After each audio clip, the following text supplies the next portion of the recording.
ఈరోజే గురువారం. ప్రతి గురువారం ఎవరైతే దత్తాత్రేయ స్వామివారి కథ విని ఎవరైతే దత్తాత్రేయుణ్ణి పూజిస్తారో అటువంటి వారి యొక్క దోషాలు తొలగిపోయి గురుబలం పెరిగి మీకున్న ఆటంకాలన్నీ తొలగిపోతాయి. వివాహ దోషాలు తొలగిపోతాయి. అన్ని పనుల్లోనూ మీదే విజయం కలుగుతుంది. కాబట్టి ఈరోజు దత్తాత్రేయ స్వామివారి యొక్క జన్మ వివాహ కథను ఇప్పుడు విందాం. సప్త ఋషుల్లో ఒకరైన అత్రి మహర్షి అనసూయ దంపతులకు త్రిమూర్తుల అంశతో దత్తాత్రేయుడు జన్మించాడు. సృష్టికర్త బ్రహ్మ సృష్టికి ముందుగా అత్రిని సృష్టించాడు. అత్రి మహా తపస్సంపన్నుడు. అత్రికి కర్దమ ప్రజాపతి కూతురు అయిన అనసూయతో వివాహం జరిగింది. అనసూయ మహాపతివ్రతగా పేరు తెచ్చుకుంది. ఒకసారి త్రిమూర్తులు మానవ రూపంలో అత్రి మహర్షి ఆశ్రమానికి వస్తారు. వారు ఆశ్రమంలో కాలు మోపగానే భూమి పులకిస్తుంది. జంతువులు పక్షులు ఆనందంగా కేరింతలు కొడతాయి. పూలతో నిండిన చెట్లు కొమ్మలు పరవశంగా అటూ ఇటూ ఊగుతాయి. ఆహ్లాదకరమైన వాతావరణంలో ఆనందంలో కేరింతలు కొడుతున్న ఋషి బాలుడిని చూసిన త్రిమూర్తులు మనం కూడా కొంతకాలం అత్రి ఆశ్రమంలో ఉండాలి అనుకుంటారు. ఆశ్రమానికి వచ్చిన అతిథులకు అత్రి దంపతులు సకలోపచారాలు చేసి ఆతిథ్యం స్వీకరించమని కోరతారు. అయితే ఆతిథ్యం స్వీకరించడానికి త్రిమూర్తులు ఒక షరతు పెడతారు. అనసూయ శరీరంపై ఎటువంటి వస్త్రాలు లేకుండా నగ్నంగా వడ్డించాలి అని షరతు పెడతారు. వచ్చిన వారు సాక్షాత్తు త్రిమూర్తులే అని గ్రహించిన అనసూయ తన మంత్రశక్తితో త్రిమూర్తులను పసిపిల్లలుగా మార్చి వారికి స్తనమిచ్చి ఆకలి తీరుస్తుంది. ఆశ్రమంలో త్రిమూర్తులు ఆనందంగా గడుపుతూ ఉంటారు. సరస్వతి లక్ష్మి పార్వతులు భర్తలను వెతుక్కుంటూ అత్రి మహర్షి ఆశ్రమానికి వస్తారు. పసి పిల్లలుగా ఉన్న తమ భర్తలను గుర్తించలేక తమ భర్తలకు యథారూపం ఇవ్వమని అనసూయను కోరతారు. అప్పుడు అనసూయ తన మంత్రశక్తితో త్రిమూర్తులకు యథారూపాన్ని ఇస్తుంది. అత్రి దంపతుల భక్తి వారు చూపించిన పుత్ర వాత్సల్యానికి మెచ్చి త్రిమూర్తుల అంశతో ముగ్గురు పిల్లలుగా జన్మించేటట్లు త్రిమూర్తులు వరమిస్తారు. తర్వాత కాలంలో మహా తపస్సంపన్నుడైన అత్రి మహర్షి నేత్రం నుంచి బ్రహ్మచంద్రుడిగా జన్మిస్తాడు. అనసూయ గర్భాన శ్రీ మహావిష్ణువు దత్తాత్రేయుడిగాను మహేశ్వరుడు దూర్వాస మహర్షిగాను జన్మిస్తారు. శ్రీ మహావిష్ణువు అంశతో జన్మించిన దత్తాత్రేయుడిలో బ్రహ్మ మహేశ్వరులు శక్తి కూడా ప్రవేశించి దత్తాత్రేయుడు మహాజ్ఞానిగా మారతాడు. మహా తపస్సంపన్నుడైన దత్తాత్రేయుడు దేవతలకు ఋషులకు మానవులకు జ్ఞాన బోధ చేసి ఆది గురువుగా గుర్తింపు పొందాడు. దత్తాత్రేయుడు 16 అవతారాలతో కనిపించి భక్తులను అనుగ్రహించినట్లుగా కూడా చెప్తారు. దత్తాత్రేయ స్వామివారు అనగాదేవిని వివాహం చేసుకున్నారు. దత్త ప్రభువు యొక్క స్త్రీ రూపమే అనగాదేవి అని పిలుస్తారు. దత్తాత్రేయుడి యోగ శక్తి నుండి జన్మించిన అనగాదేవి ప్రకాశవంతమైన ముఖంతో చాలా అందంగా ఉంటుంది. ఆమె ఒక చేతిలో కమలం ధరించి మరొక వైపు రక్షణ చిహ్నాన్ని చూపిస్తుంది. దత్తాత్రేయుడు త్రిదేవుల అంటే బ్రహ్మ విష్ణు మహేశ్వరుల సంయుక్త అవతారం. అలాగే అనగాదేవి కూడా అంతే. ఆమె సరస్వతి లక్ష్మి పార్వతి యొక్క స్వరూపం. దత్తాత్రేయుడు 5 సంవత్సరాల వయసులో ఒక చెరువులో అదృశ్యం అవుతాడు. చాలామంది ఋషులు అలాగే అతని అనుచరులు ఆయన తిరిగి రావడానికి వేచి చూస్తూ ఉంటారు. 100 సంవత్సరాల తర్వాత సమాధి స్థితి నుంచి తిరిగి వచ్చిన దత్తాత్రేయుడు ఆయన తిరిగి రావడానికి వేచి ఉన్న తన అనుచరులను పరీక్షించాలి అని నిర్ణయించుకుంటాడు. ఆ విధంగా ఆయన యోగశక్తి నుంచి ఒక అందమైన స్త్రీ అవతారం బయటకు వస్తుంది. ఆ స్త్రీ రూపం అందమైన హొయలతో అలాగే మత్తు పానీయం తాగుతూ బయటకు వస్తుంది. ఆమెను చూసిన వారంతా మధుమతి అని పిలిచారు. అయితే కొందరు మాత్రం ఆమె నిజరూపాన్ని గ్రహించి ఆమెను స్త్రీ దత్తాత్రేయుడిగా పూజించారు. తరువాత దత్తాత్రేయుడు చెరువు నుండి బయటకు వచ్చి తన యోగశక్తి అయిన ఆ స్త్రీకి అనగాని పేరు పెట్టాడు. అనగాదేవి ప్రపంచానికే తల్లి, దత్తాత్రేయ భగవానుడి జ్ఞానస్వరూపిణి. అనగాదేవి అన్ని రకాల పాపాల నుంచి, అన్ని దోషాల నుంచి విముక్తిని కలిగిస్తుంది. అనగా అనే నామాన్ని జపించడం వల్ల జీవితంలోని అడ్డంకులు తొలగిపోతాయట. పూర్వం ఒక ఊరిలో విష్ణుదత్తుడు అనే బ్రాహ్మణుడు ఉండేవాడు. అతడు శ్రీ దత్తాత్రేయుని భక్తుడు. సర్వకాల సర్వావస్థల్లోనూ దత్తాత్రేయుణ్ణే ఆరాధిస్తూ ఉండేవాడు. ఈ విష్ణుదత్తుడికి జీవితంలో ఒక్కసారైనా దత్తాత్రేయుడి దర్శనం చేసుకుని తరించాలి అనే తపన ఉండేది.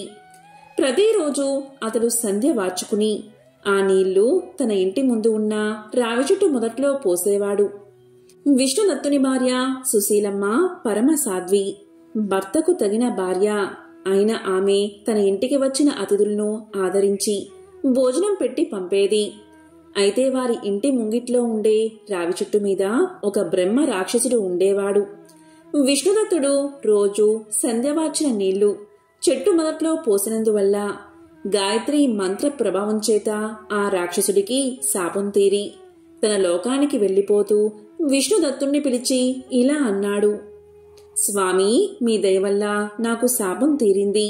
మీకు ఏదైనా ఒక ఉపకారం చేసి పోవాలి అనుకుంటున్నాను. మీ కోరిక ఏమిటో చెప్పండి అన్నాడు. దానికి విష్ణుదత్తుడు, నాయనా, నాకు శ్రీ దత్తుణ్ణి దర్శించుకోవాలి అనే కోరిక ఉంది. నీకు చేతనైతే అది చేయించు చాలు అన్నాడు. అప్పుడు బ్రహ్మరాక్షసుడు విష్ణుదత్తుడితో ఇలా అన్నాడు: నేను నీకు 3 సార్లు మాత్రమే దత్తుణ్ణి చూపిస్తాను. నీవు అతన్ని గుర్తుపట్టకపోతే నేనేమీ చేయలేను అని అనగా అందుకు విష్ణుదత్తుడు ఒప్పుకుంటాడు. అప్పుడు బ్రహ్మరాక్షసుడు విష్ణుదత్తుణ్ణి తనతో తీసుకెళ్లి ఒక తాగుబోతుని చూపించి, అతనే దత్తుడు, నీవు వెళ్ళి కాళ్ళ మీద పడు అని చెప్పాడు. కాని విష్ణుదత్తుడికి ఆ తాగుబోతుని చూస్తే అసహ్యం కలిగి అతడి దగ్గరికి పోకుండా తిరిగి ఇంటికి వెళ్లిపోయాడు. ఇక రాక్షసుడు విష్ణుదత్తుడితో, ఏమీ తిరిగి వచ్చావు అనగా, నాకు దత్తుణ్ణి చూపించమంటే తాగుబోతును చూపించావు, అందుకే తిరిగి వచ్చేశాను అని పలికాడు విష్ణుదత్తుడు.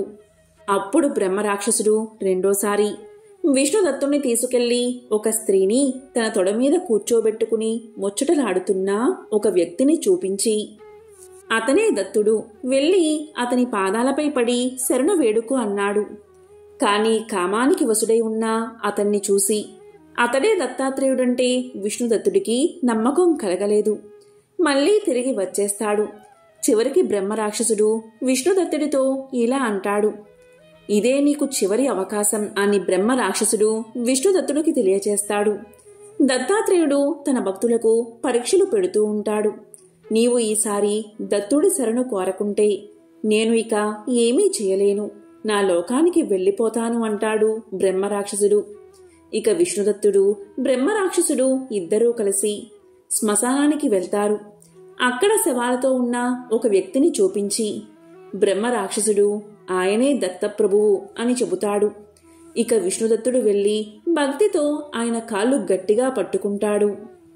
అప్పుడు దత్తాత్రేయ స్వామి విష్ణుదత్తుడికి తన నిజరూపం దర్శనమిచ్చి, భక్తా, ఏమి కావాలో కోరుకో అని అడుగుతాడు.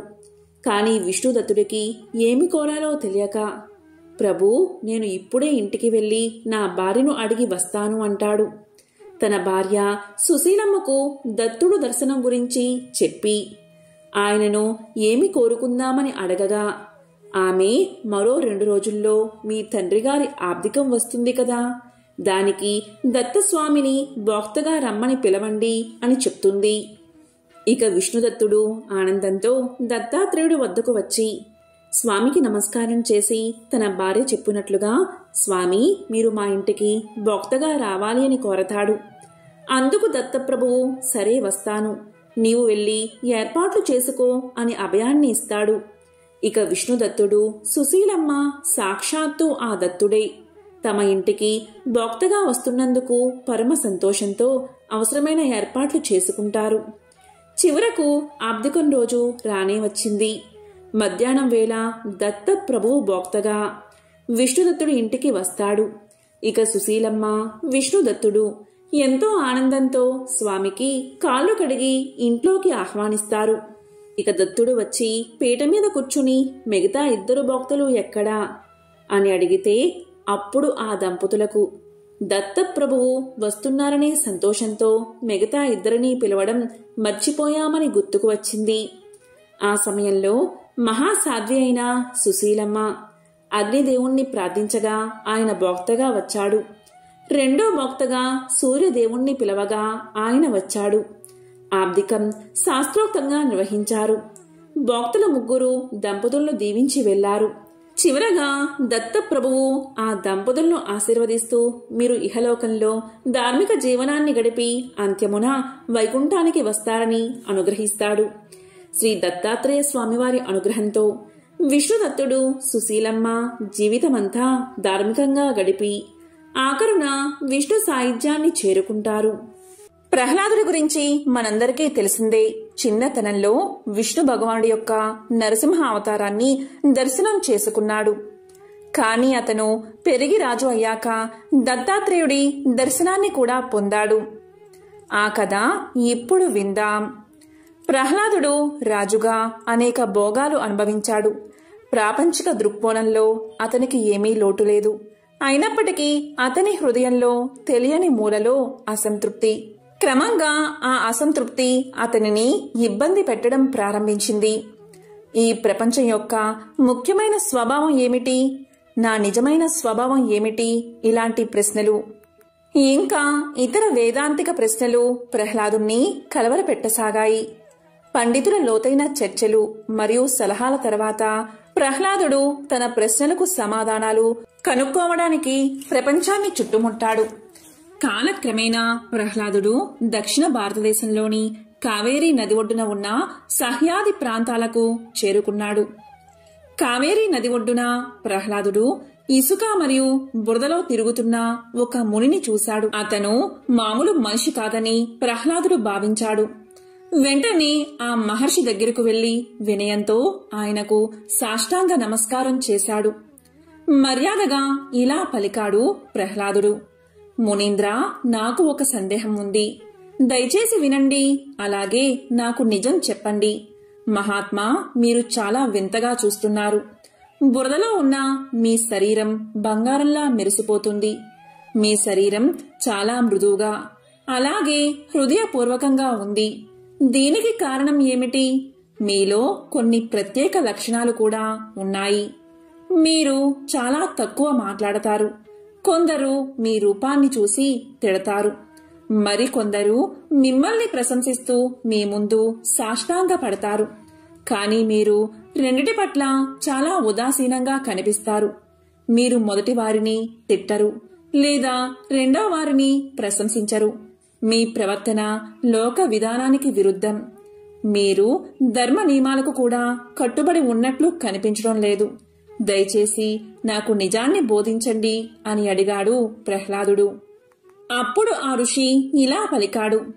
ప్రహ్లాద, ధర్మం అధర్మం అనే ఆలోచన లేకుండా జంతువులు, పక్షులు, క్రిమి కీటకాలు ఇలాంటివి పూర్వం అసంఖ్యాక జన్మలు తీసుకున్నాను. అటువంటి జన్మలన్నిటినీ నేను వర్ణించను. అయితే ఇలాంటి జన్మలన్నిటిలో మానవ జన్మ గొప్పదని నేను ఒక్కటి చెప్పగలను. మానవ జన్మ శాశ్వతమైన ఆనందానికి మరియు శాశ్వతమైన బాధలకు కూడా ద్వారం. ఎంపిక మనదే. ఈ లోకంలో పాపాలు చేయడం వల్ల తక్కువ జన్మలు వస్తాయి మరియు పుణ్యకర్మలు చేయడం వల్ల ఆత్మ సాక్షాత్కారం కలుగుతుంది.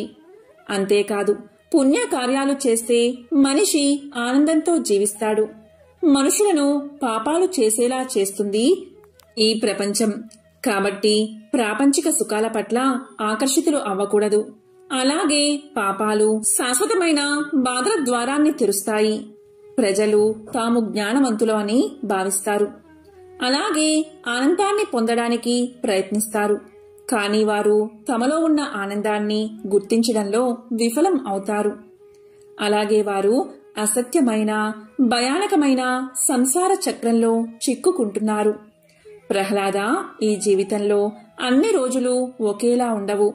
ఒకరోజు డబ్బు, అలాగే కీర్తి వస్తుంది, మరొక రోజు అది పోతుంది.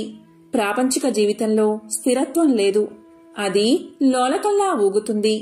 ప్రజలు అన్ని పరిస్థితుల్లో స్థిరంగా ఉండడం నేర్చుకోవాలి. సంపద కోసం తృష్ణ విడిచిపెట్టడం ఉత్తమం. నా దగ్గర ఏదైనా లేకపోతే నేను అడగను. నాకు ఏదైనా ఇస్తే నేను దానిని తిరస్కరించను. నాకు ఏమీ రాకపోయినా నేను అస్సలు బాధపడను. బాధలు మరియు ఆలోచనలు నన్ను ఇబ్బంది పెట్టడానికి నేను అనుమతించను. ఆనందాన్ని కూడా నాలో ప్రవేశించనివ్వను. కొన్నిసార్లు నాకు తక్కువ ఆహారం లేదా అస్సలు ఆహారం దొరకదు. కొన్నిసార్లు నాకు పుష్కలంగా ఆహారం లభిస్తుంది. కొన్నిసార్లు నాకు రుచిలేని ఆహారం లభిస్తుంది. మరికొన్ని సమయాల్లో నాకు ఆహారంతో పాటు 5 రకాల తీపి పదార్థాలు లభిస్తాయి. కొన్నిసార్లు నాకు తిండి పెట్టడంతో పాటు అవమానాలు కూడా ఎదురవుతాయి. కొన్నిసార్లు నాకు దయతో అలాగే గౌరవంతో ఆహారం అందించబడుతుంది. మీరు చూసినట్లు నేనిప్పుడు బురదలో పడి ఉన్నాను. కానీ ఒకరోజు నేను రాజులా సింహాసనంపై కూర్చుంటాను. కానీ 2 పరిస్థితులు నన్ను బాధించవు. నేను ఎప్పుడూ కూడా ఏకత్వ స్థితిలోనే జీవిస్తాను అని ఆ ఋషి చెప్పగా ప్రహ్లాదుడు ఇప్పుడు ప్రపంచాన్ని స్పష్టంగా చూడగలిగాడు. తన సందేహాలు తీరడంతో అతను తేలికగా భావించాడు. కళ్ళు మూసుకుని మహర్షికి నమస్కరించాడు. అతను నెమ్మదిగా కళ్ళు తెరిచినప్పుడు అతని ముఖంలో మధురమైన చిరునవ్వుతో భగవాన్ దత్తాత్రేయుడు సాక్షాత్కరించాడు. ఒకసారి యాదవ వంశానికి మూలపురుషుడైన యదువు అనే రాజు దత్తాత్రేయుణ్ణి చూసి ఇలా అన్నాడు. స్వామి, మీరు ఎలా సదానంద చిదానంద స్వరూపులై ఉండగలుగుతున్నారు అని అడిగాడు. అప్పుడు దత్తాత్రేయుల వారు ఇలా సమాధానం చెప్పారు. యదురాజా, నేను సమస్త ప్రకృతిని పరిశీలించి అన్నిటి నుండి జ్ఞానం సంపాదించాను. వాటి గురించి చెప్తాను, శ్రద్ధగా విను. ప్రకృతిలో నాకు 24 మంది గురువులున్నారు. కొన్నిటి నుండి ఎలా ఉండాలో తెలుసుకున్నాను, కొన్నిటి నుండి ఎలా ఉండకూడదో తెలుసుకున్నాను. ఆ విధంగా తానే స్వయంగా దేవతలు, రాజులు, మహర్షులకి ఎందరికో గురువైనప్పటికీ అహంకారం లేకుండా సృష్టిలోని ప్రతి అణువు నుండి నేర్చుకుంటూ శిష్యుడు కూడా అయ్యాడు దత్తాత్రేయుడు. ఈ జగత్తుకి, ప్రకృతికి తానే గురువైనా కూడా మనందరిలో జ్ఞానమనే జ్యోతిని వెలిగించడానికి జగద్గురువైన దత్తాత్రేయ స్వామి ప్రకృతిలోని 24 తత్వాలను తన గురువులుగా ప్రకటించుకున్నాడు. అవి ఏంటి అంటే, మొదటిది గురువు. దత్తాత్రేయుడు తాను భూదేవి నుంచి ఓర్పు వహించడం కర్తవ్య నిర్వహణా ధర్మం. కార్యనిర్వహణలో ఎన్ని కష్టనష్టాలు వచ్చినా ఓర్చుకుని నిలబడ్డం, తన ధర్మం తాను తప్పకపోవడం, ఇలాంటి ఎన్నో విషయాలను తాను గ్రహించాను అన్నాడు. భూదేవి కన్నా ఓర్పు ఈ విశ్వంలో ఎవరికి ఉంటుంది? మానవుడు దుర్మార్గుడు. ఎన్ని అకృత్యాలకు పాల్పడినా ఓర్పు వహించి భరించేదే భూమాత. భూమిపై ఉండే వృక్షాలులాగా ఇతరులకు ఎలా ఉపయోగపడాలో నేర్చుకోవాలి అన్నాడు దత్తాత్రేయుడు. రెండవది వాయువు. గాలి మనకు పవిత్రత, వాసన లేని గుణం, అంటే ఎలాంటి విపరీత భావాలు లేకపోవడం, అందరితో తొందరగా కలిసిపోవడం లాంటి ఎన్నో గుణాలు నేర్పుతుంది. అందుకే మన మనస్సుని సాధ్యమైనంత వరకు మన అదుపులో పెట్టుకుని పరమాత్మ వైపు నడిపించే ప్రయత్నం చేయాలి. ఇక మూడవది ఆకాశం. విశ్వాన్ని అంతా కప్పి ఉంచే ఆకాశం అంతటా వ్యాపించి ఉంది. ఎలా అయితే ఆకాశంలో ఎలాంటి పదార్థం ఉండకుండా పూర్తి ఖాళీగా ఉంటుందో, అలాగే ఒక జ్ఞాని తన ప్రవచనాల్లో కూడా ఎలాంటి భావాలను ఉంచుకోకూడదని చెప్పాడు దత్తాత్రేయుడు. నాలుగవది జలం, అంటే నీరు. ఋషి లేదా జ్ఞాని జలం లాంటివాడు. జ్ఞాని నీరుగా స్వచ్ఛమైన మనసు కలవాడు. ఇక ఐదవది అగ్ని. అగ్ని సమస్తాన్ని కబలించి ఆహారంగా స్వీకరిస్తుంది. అపవిత్ర పదార్థాలను స్వీకరించినా కాని తాను మాత్రం పవిత్రంగానే ఉంటుంది. అలాగే మనం కూడా సమస్తమైన జ్ఞానాన్ని నేర్చుకోవాలి, కాని మనం అపవిత్రం కాకూడదు. ఇక ఆరవది చంద్రుడు, ఏడవది సూర్యుడు, ఎనిమిదవది పావురం, తొమ్మిదవది కొండ చిలువ, 10వది తేనెటీగ, 11వది ఎలుగుబంటి, 12వది రాబందు, 13వది సముద్రం, 14వది మినుగురు పురుగు, 15వది ఏనుగు, 16వది జింక, 17వది చేప, 18వది వేశ్య, 19వది పసిపిల్లవాడు.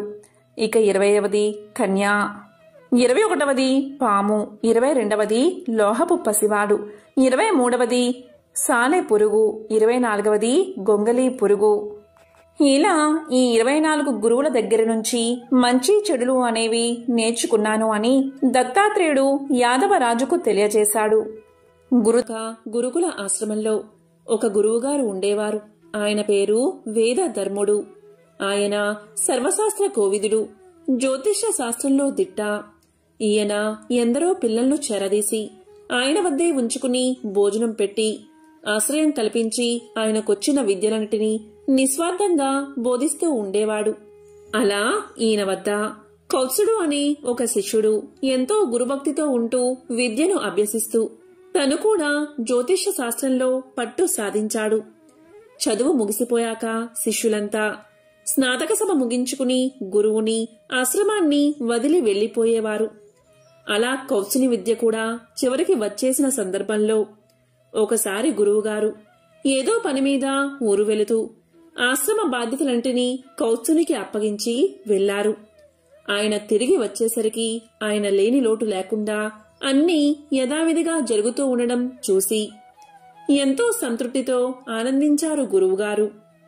ఇదిలా ఉండగా స్నాతక సభ జరిగే రోజు రానే వచ్చింది. అందరూ గురువుగారితో తమకున్న అనుబంధాన్ని చెప్పుకుని ఆయన వద్ద ఆశీర్వచనాలు తీసుకుని తమ తల్లిదండ్రులతో తమ తమ ఇళ్లకు వెళ్లిపోయారు. ఈ కౌత్సుడు మాత్రం నోరు మెదపలేదు. తల్లిదండ్రులు ఎంత బ్రతిమాలినా వాళ్లతో వెళ్లడానికి విముఖత చూపించాడు. చేసేది లేక అతని తల్లిదండ్రులు వెళ్లిపోయారు. గురువుగారు కౌత్సుడిని పిలిచి తను మాత్రం వెళ్ళకపోవడానికి కారణం ఏమిటని అడుగుతాడు. అప్పుడు కౌత్సుడు బోరున విలపిస్తూ, గురువుగారు, మీరు పొరుగురు వెళ్లినప్పుడు మీరు నేర్పిన జ్యోతిష్య విద్యతో మీ జాతకం చూశాను. ఈ కార్తీక మాసం 15 రోజుల్లో తమకి దారుణమైన కుష్ఠరోగం రాబోతుందని మీ గ్రహస్థితి చెబుతోంది. నాకు చదువు నేర్పించి తిండి పెట్టిన మిమ్మల్ని కష్టమైన కాలంలో వదిలి వెళ్లలేను. కనుక మీతోనే ఉండి సేవలు చేసి మీరు ఆరోగ్యవంతులు అయిన తర్వాతే వెళతాను. అప్పటిదాకా మిమ్మల్ని వదిలిపోను అన్నాడు. అది విన్న గురువుగారు ఆశ్చర్యం, ఆనందం, దుఃఖం అన్నిటినీ కలగలిపిన ఒక అనుభూతితో ఆనంద బాష్పాలు రాల్చారు. కౌత్సుడు మాత్రం ఈయనకి ఆ వ్యాధి రాకుండా ఏమేం చెయ్యాలో ఆలోచించి గురువుగారితో పలానా జపాలు, పూజలు, యాగాలు చేద్దాం, తద్వారా మీకు రోగం రాదు అంటాడు. దానికి గురువుగారు ప్రారబ్ధం భోగతో నచ్చేత్ అన్నట్లుగా ప్రారబ్ధం అన్నది ఎప్పుడైనా అనుభవించాల్సిందే. కనుక ఇప్పుడు అనుభవించి నేను విముక్తుణ్ణి అవుతున్నాను అన్న ఆనందంతో ఉన్నాను. కనుక నువ్వు బాధపడకు అంటారు. అప్పుడు గురువుగారి మాటను కాదనలేక కాశీలో పాపం చేసినా పుణ్యం చేసినా రెట్టింపు ఫలం వస్తుంది అంటారు. కనుక మనం అక్కడికి వెళ్లి పుణ్యకార్యాలు చేద్దాం, తద్వారా మీరు త్వరగా కోలుకుంటారు అంటాడు కౌత్సుడు. సరే అని గురు శిష్యులు ఇద్దరూ అక్కడికి ప్రయాణమవుతారు. కాశీ వెళ్లిన తరువాత అక్కడ విద్యాదానం చేయడం, శివ పంచాక్షరి మంత్రాన్ని జపం చేయడం, చేతనైనంతలో ఇతరులకి సహాయ సహకారాలు చేయడం, ఇలా ఎన్నెన్నో మొదలుపెట్టాడు కౌత్సుడు. మిట్ట మధ్యాహ్నం కాళ్లకి చెప్పులు లేకుండా జోలె పట్టుకుని తిరిగి తిరిగి అన్నాన్ని తెచ్చి గురువుగారికి పెట్టి తాను తినేవాడు. ఒక్కోసారి గురువుగారు ఆయన తిననీయక అన్నాన్ని విసిరేసేవారు. చీటికి మాటికి కౌత్సుణ్ణి కొట్టడం, తిట్టడం చేయడం, చెదిరించుకోవడం వంటివి చేసేవారు. అయినా కూడా ఎక్కడా విసుక్కోకుండా గురువుగారికి వ్యాధి ముదిరి మరింత బాధపెడుతుంది కాబోలు, పల్లెత్తు మాటానని ఈయన ఇలా ప్రవర్తించడానికి కారణం అదే అనుకుంటా అని మరింత సేవలు చేసేవాడు కౌత్సుడు. కౌత్సుడి గురుభక్తిని గమనిస్తున్న బ్రహ్మ, విష్ణు, మహేశ్వరులు ఒక పందెం వేసుకున్నారు. మన ముగ్గురిలో ఎవరు కౌత్సుణ్ణి గురువుగారి వద్ద నుంచి పంపుతారో వారే మనలో గొప్పవారు అని. అనుకున్నట్లుగా ముందుగా బ్రహ్మ మారు వేషంలో వచ్చి ఇలా పలికాడు. నువ్వు కాశీ వచ్చినప్పటినుంచి చూస్తున్నాను. ఎందుకాయన దగ్గర అన్ని మాటలు పడుతూ ఉంటావు? పెద్దవాణ్ణి చెప్తున్నాను. నా మాట విని వేరే గురువును చూసుకుని వెళ్ళిపో అన్నాడు. దానికి కౌత్సుడు ఇలా పలికాడు. గురువుని, అదే ఇటువంటి పరిస్థితుల్లో బాధపడుతున్న ఆయన్ని వదిలేయమని చెప్తున్నా మీరు పెద్దవారు ఎలా అవుతారు? మీరు మా గురువుగారి పరిస్థితుల్లోనే ఉంటే శిష్యుడు వదిలి వెళ్లిపోవాలి అని అనుకుంటారా అనేసరికి బ్రహ్మనోట మాట రాక వెళ్లిపోతాడు. తరువాత విష్ణువు మారువేషంలో వస్తాడు. కౌత్సుడితో ఇలా పలుకుతాడు. రోగంతో ఉన్న గురువుగారికి సేవ చేస్తున్నందుకు నిన్ను మనస్ఫూర్తిగా అభినందిస్తున్నాను. కాని చేసిన మేలు మరిచే కృతజ్ఞుడికి సేవ చేస్తే పాపం కూడా వస్తుంది. కనుక ఆయన్ని వదిలి వెళ్ళిపో అంటాడు. దానికి కౌత్సుడు ఇలా సమాధానం చెప్తాడు. కృతజ్ఞత అన్నది ఏదైనా ఉంటే ఇటువంటి సమయంలో వదిలి వెళ్లిపోతే నాదవుతుంది కాని నన్ను చేరదీసి భోజనం పెట్టి నా నుండి ఏమీ ఆశించకుండా తన విద్యనంతా దారపోసిన ఆయంది కాదు అనేసరికి విష్ణువు వెనుతిరుగుతాడు. ఇక ఈశ్వరుడు మారు వేషంలో వెళ్లి ఇలా పలుకుతాడు. కౌత్స, మానవ సేవే మాధవ సేవ అన్నమాట వాస్తవమే. కాని ఇలా చీత్కారాలు పొందుతూ ఎందుకు? తను తినడం మానేయడమే కాక నువ్వు తినే వీలు కూడా లేకుండా అన్నం నేలపాలు చేయడం తప్పు కాదా? నువ్వు దూరమైతేనే నీ విలువ తెలిసొస్తుంది. కనుక కొన్నాళ్లు దూరంగా ఉంటూ అంటాడు. దానికి కౌత్సుడు సాష్టాంగపడి ఇలా సమాధానం చెప్తాడు. తిండికి లేక బాధపడే నాకు తిండి పెట్టడమే ఎక్కువ. పైగా జీవితమంతా తిండిని పొందగల వీరునిచ్చే విలువైన విద్యని నాకు దారపోశారు. కొన్ని సంవత్సరాల పాటు ఉచితంగా భోజనం పెట్టి వృద్ధి చేసిన ఆయనకి కొన్ని రోజులు నన్ను ఉపవాసం ఉండేలా చేసే హక్కు ఉంది. కనుక మహానుభావా, వీలైతే నాకొక సాయం చెయ్యండి. మీ ముందు ఇంకో 2 వచ్చారు. మీరిక్కడే కాపలా ఉండి ఇలాంటి అనవసరమైన నీతులు మరెవరూ చెప్పకుండా చెయ్యండి చాలు అన్నాడు కౌత్సుడు. అంతే ఆ ముగ్గురు ఇతని గురుభక్తికి మెచ్చి, కౌత్స, మేము త్రిమూర్తులం, నీ గురుభక్తికి మెచ్చాం. మేము పెట్టిన పరీక్షల్లో నువ్వు నెగ్గి నీ అపారమైన గురుభక్తిని చాటుకున్నావు. నీకు మోక్షాన్ని ప్రసాదిస్తాము అని పలికారు. దానికి ఆనందించిన కౌత్సుడు ఇలా చెప్పాడు. ఓ త్రిమూర్తులారా, దత్తాత్రేయ స్వరూపమా, మీ దర్శన భాగ్యం నా అదృష్టం. మీ గురించి నాకు చెప్పింది మా గురువుగారే. ఇప్పుడు మీ దర్శన భాగ్యం కలిగించింది కూడా ఆ గురువుగారే. కనుక నాకు నా గురువే బ్రహ్మ, నా గురువే విష్ణువు, నా గురువే మహేశ్వరుడు, మీ ముగ్గురిని సృష్టించిన ఆ పరబ్రహ్మ ఎవరైతే ఉన్నారో ఆయన కూడా నాకు నా గురువే. అందువల్ల నాకు మోక్షానికి అర్హత వచ్చింది అంటే నాకు ఇన్ని నేర్పించి ఇంతలా తీర్చిదిద్దినా మా గురువుగారికి కూడా ఆ అర్హత ఉన్నట్లే కనుక ఆయనకే ఇవ్వండి అన్నాడు కౌత్సుడు. ఇటువంటి గురుభక్తి ఉన్నందుకు శిష్యుణ్ణి, అటువంటి గొప్ప శిష్యుణ్ణి తయారు చేసినందుకు గురువుని, ఇద్దరినీ మెచ్చిన త్రిమూర్తులు ఇద్దరికి మోక్షాన్ని ప్రసాదించారు అంటూ ఈ కథను సూతుడు శౌనకాది ముళ్లకు తెలియచేశాడు. దత్త పురాణంలోని మరొక విశేషమైన కథను ఇప్పుడు తెలుసుకుందాం. ప్రతిష్టానపురంలో ఒక బ్రాహ్మణుడు ఉన్నాడు. అతను జ్ఞాన విజ్ఞాన పారంగతుడు. ఆయనకు లేకలేక ఒక మగబిడ్డ జన్మించాడు.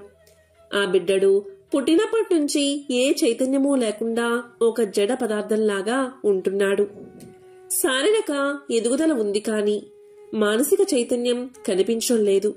వీధిలోకి రాడు, ఎవరితోనూ కలవడు, ఆటపాటలు లేవు. పెడితే తింటాడు, పెట్టకపోతే పస్తుంటాడు. ఇది తినొచ్చు, ఇది తినకూడదు, ఇంత తినొచ్చు, ఇంత తినకూడదు అనే విచక్షణ జ్ఞానం లేదు. మలమూత్రాలకు తేడా లేదు. నిలబడి ఉంటే నిలబడ్డ చోటే, కూర్చుంటే కూర్చున్న చోటే, పడుకుంటే పడుకున్న చోటే అన్నీను. ఏదో పిశాచం పట్టినవాడిలా ఎప్పుడూ ఏకాంతాన్ని కోరుకుంటూ, ఎవరితో కలవాలన్నా పలకాలన్నా భయపడుతూ, చదువు సంధ్యలు లేకుండా ఇంటిలోనే పడి ఉన్న కొడుకును చూసి ఆ దంపతులు ఎంతో కుమిలిపోతూ ఉండేవారు. దాన ధర్మాలు, తీర్థయాత్రలు, నోములు, జపాలు, వ్రతాలు, గ్రహశాంతులు అన్నీ అయ్యాయి. అన్ని రకాల వైద్యాలు అయ్యాయి. సొమ్ము కరిగిపోయింది. కాని కుర్రవాడిలో మాత్రం మార్పులేదు. విష్ణుదత్తుడి మహిమ గురించి విని ఆ దంపతులు బిడ్డను తీసుకువెళ్లారు. చూపించి పరిస్థితి వివరించారు. మహానుభావా, మాకు ఒక్కగానొక్క కొడుకు, దయచేసి విన్ని మామూలు మనిషిని చెయ్యండి అని పాదాల మీద పడి ప్రార్థించారు. విష్ణుదత్తుడు ఆ బిడ్డ వైపు నిశితంగా చూశాడు. విషయం అర్థమైంది. అతన్ని తన దగ్గర ఉంచుకుని తల్లిదండ్రుల్ని భోజనం చెయ్యమని చెప్పి లోపలకు పంపించాడు. వాళ్లు అలా వెళ్లగానే ఆ బిడ్డతో విష్ణుదత్తుడు ఇలా అన్నాడు. బ్రహ్మాన్, తమరెవరు? ఎందుకు ఇక్కడికి వచ్చారు? పనేమిటి? ఏమి చేస్తున్నారు? హాయిగా మీ ఇంటికి మీరు వెళ్ళండి. సుఖాలు అనుభవించండి. సుఖంగా భుజించండి. ఇప్పుడు నన్ను ఏమి చెయ్యమంటారో చెప్పండి. ఈ జడ్డితనాన్ని వదిలేయండి అని విష్ణుదత్త యోగి అనేసరికి ఆ శిశుయోగి పెదవి విప్పి ఇలా పలికాడు. ఏం చెయ్యను, ఎక్కడికి వెళ్ళను, ఏది స్వీకరించను, ఏది పరిత్యజించను. కల్పాంతంలో నీటితో నిండిపోయినట్లు ఈ విశ్వం ఆత్మ పదార్థంలో నిండిపోయింది. అంతా నేనే. నేను సదానందమయుణ్ణి. నాకింకా భోక్తం ఏమిటి, పరిత్యాజం ఏమిటి? అన్నమూ నేనే, మంత్రమూ నేనే, మరొకటి నేనే, అన్నీ నేనే, అంతా నేనే అని పలకగా ఆ మాటలకు విష్ణుదత్తుడు చాలా సంబరపడ్డాడు. మృదువుగా కౌగలించుకున్నాడు. నాయనా, నిజమే, అంతా నువ్వే, అన్నీ నువ్వే, విశ్వమంతా ఆత్మ పదార్థమే. అలాంటప్పుడు కర్మను ఆచరించకపోవడం ఎంతటిదో ఆచరించడం అంతటిదే కదా. ఆచరించినందువల్ల నీకు ఏ దోషం చుట్టుకుంటుందో చెప్పు. నిష్కామ కర్మాచరణంతో జీవన్ముక్తుడివై సుఖంగా జీవించు. కర్మాచరణం నువ్వు చెయ్యి, ఎదుటివారికి నేర్పు, ఆదర్శప్రాయంగా నిలబడు. లోకం కోసం కొన్ని పనులు చెయ్యాలి. ఇందువల్ల కర్మానుబంధం చుట్టుకోదా అని నువ్వు అడగవచ్చు. చుట్టుకోదు. ఎందుకంటే ఏ బంధమైనా దేహాభిమానం వల్ల పుడుతుంది. దాన్ని వదలడమే కదా ముక్తి అంటే. ఓ శిశు యోగీశ్వర, సస్వరూపం తెలుసుకో. ఇక్కడ నీకు కర్మానుబంధం లేదు. మాన అవమానాల వల్ల కలిగే గుణదోషాలు కూడా అభిమానం వల్లే. కనుక దేహాభిమానం వదిలేస్తే గుణమూ లేదు, దోషమూ లేదు, బంధమూ లేదు. ఓ బాలయోగి, మోక్షమనేది ఎక్కడో ఆకాశం మీదనో, పాతాళంలోనో, భూగోళం మీదనో లేదు, మనలోనే ఉంటుంది. అహంకార రూపమైన విమోహం నశించడమే మోక్షమంటే. ఇదేమంత కష్టం కాదు.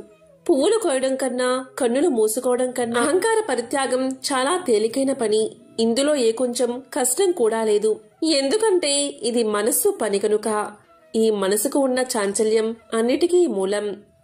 కాబట్టి నీవు ఈ జడత్వాన్ని విడిచిపెట్టి నిరహంకారంగా, నిర్మమంగా కర్మాచరణ చెయ్యి. నువ్వు నాకు ఇష్టమైన వాడివి. తల్లిదండ్రుల్ని సంతోషపరచాలి అనే సంగతి ఆలోచించు. కొంతకాలం వాళ్ళకి ఇష్టంగా జీవించు. వాళ్ళు వెళ్లిపోయాక నీ ఇష్టం. అప్పుడు యథేచ్ఛగా సంచరించవచ్చు. అప్పుడు నిన్నెవరూ నిర్బంధించరు అని విష్ణుదత్తుడు పలకగా శిశుయోగి అందుకు అంగీకరించాడు. ఇక భోజనం ముగించి వచ్చిన తల్లిదండ్రులు తమ బిడ్డలో వచ్చిన మార్పును చూసి ఎంతో ఆనందపడ్డారు. సుశీల విష్ణుదత్తులకు కృతజ్ఞతగా సాగిలపడి మొక్కారు. ఏం మంత్రం వేశావో, ఏం వైద్యం చేశావో, కృపానిధి, క్షణంలో మావాడికి కొత్త జీవితం ప్రసాదించావు. నీ మేలు జన్మజన్మలకి మరిచిపోమంటూ బిడ్డను తీసుకుని ఆ దంపతులు సంతోషంగా ఇంటికి వెళ్లిపోయారు. ఆ శిశుయోగి తల్లిదండ్రులు ఉన్నంతకాలం వారికి ప్రీతికరంగా మెలిగి, ఆ పైన బంధ విముక్తుడై ఊరు ఇల్లు వాకిలి అన్నిటినీ విడిచి ఆత్మరతుడై ఈ భూగోళం మీదకి ఎక్కడికో వెళ్లిపోయాడు. దత్తపురాణంలోని మరొక విశేషమైన కథను ఇప్పుడు విందాం. పూర్వం నైషధ మహానగరంలో హేమకుండలుడు అనే వైశ్యుడు ఉండేవాడు.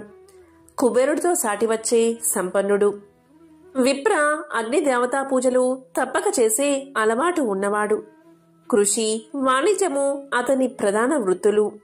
గోవుల్ని, గుర్రాల్ని, గేదెల్ని కొనడం, బాగా పెంచడం, ఎక్కువ సొమ్ముకి అమ్మడంతో బాగా ఆర్జించాడు.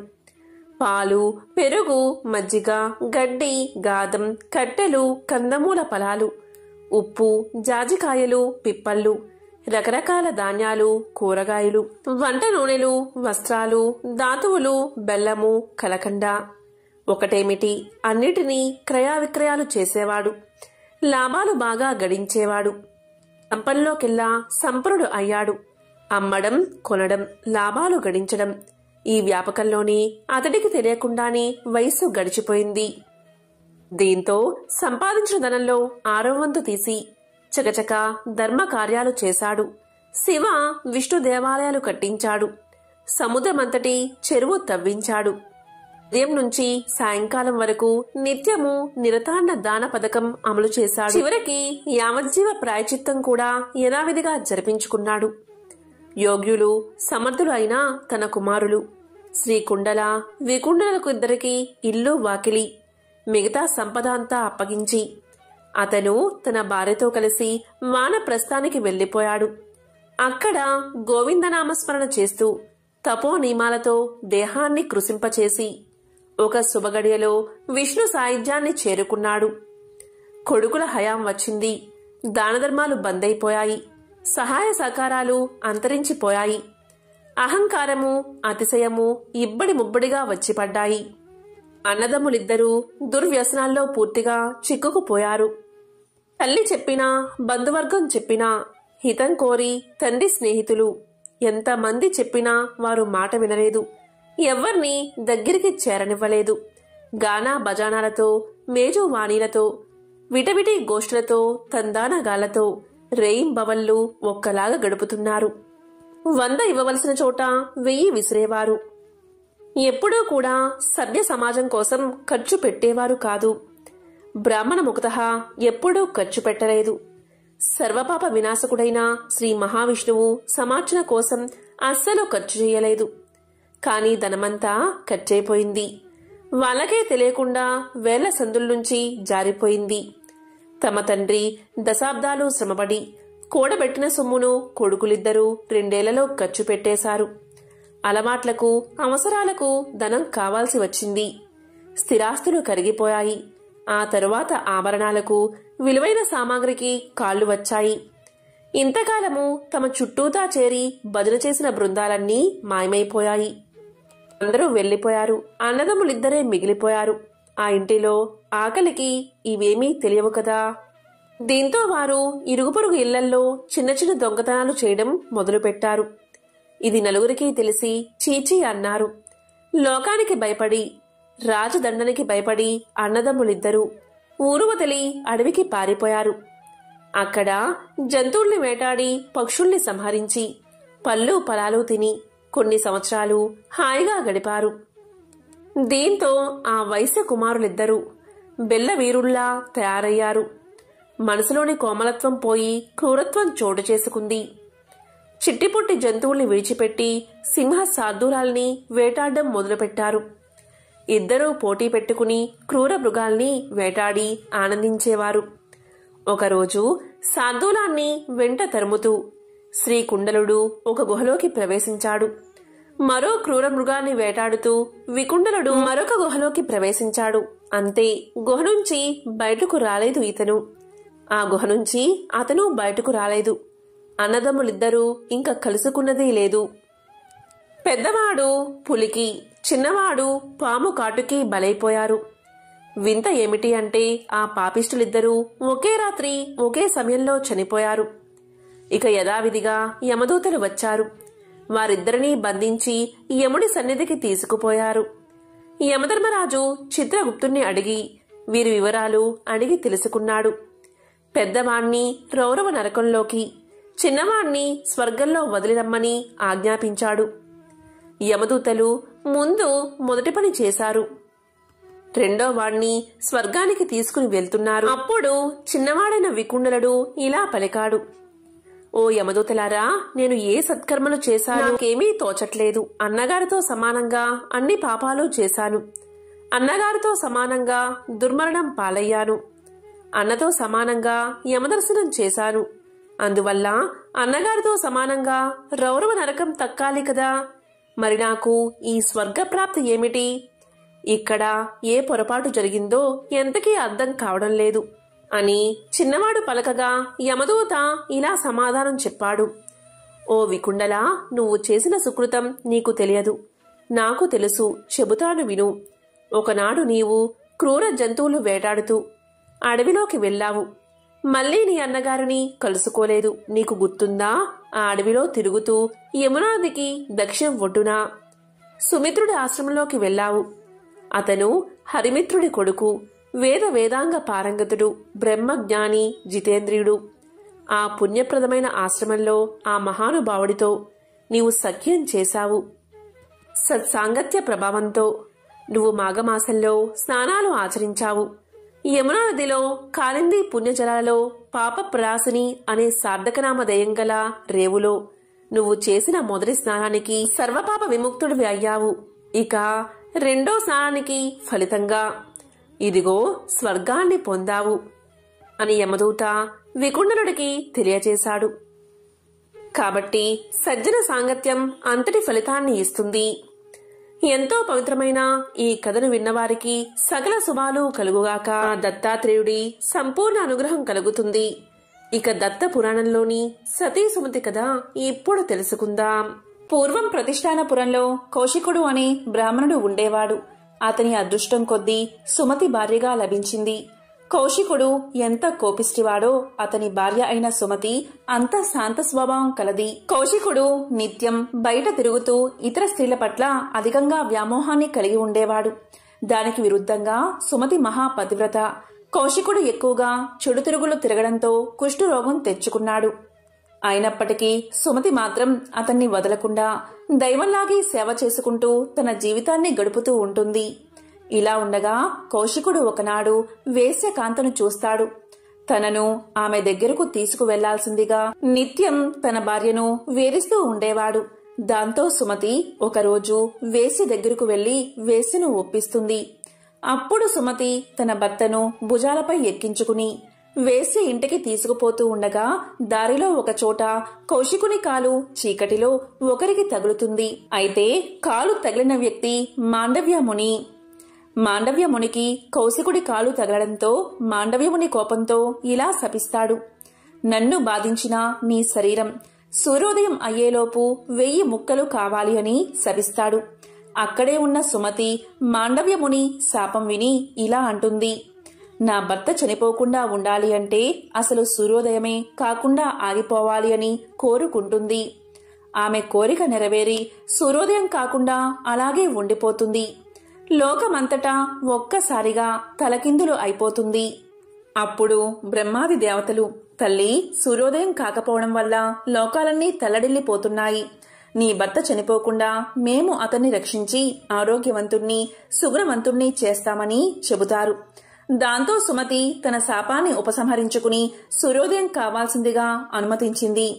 అలా సూర్యోదయం కాగానే కౌశికుడు మరణిస్తాడు. వెంటనే అనసూయ అక్కడికి చేరుకుని అతన్ని పునర్జీవితుణ్ణి చేస్తుంది. దాంతో అతడు నవ మన్మధుడిగా మారి భార్యతో కలిసి బ్రహ్మాది దేవతలను స్తుతించడం మొదలు పెడతాడు. పాతివ్రత్యం అంతటి శక్తివంతమైనది. ఎంతో పవిత్రమైన విశేషమైన ఈ రోజు ఈ కథను విన్నా, చదివినా, చెప్పినా, వినిపించినా జన్మల పాపాలు తొలగిపోతాయి. కోటి జన్మల మహాపుణ్యం మీకు కలుగుతుంది. ఓం నమః శివాయ. ఓం నమో నారాయణాయ. ఓం శ్రీ గురు దత్తాత్రేయ స్వామినే నమః.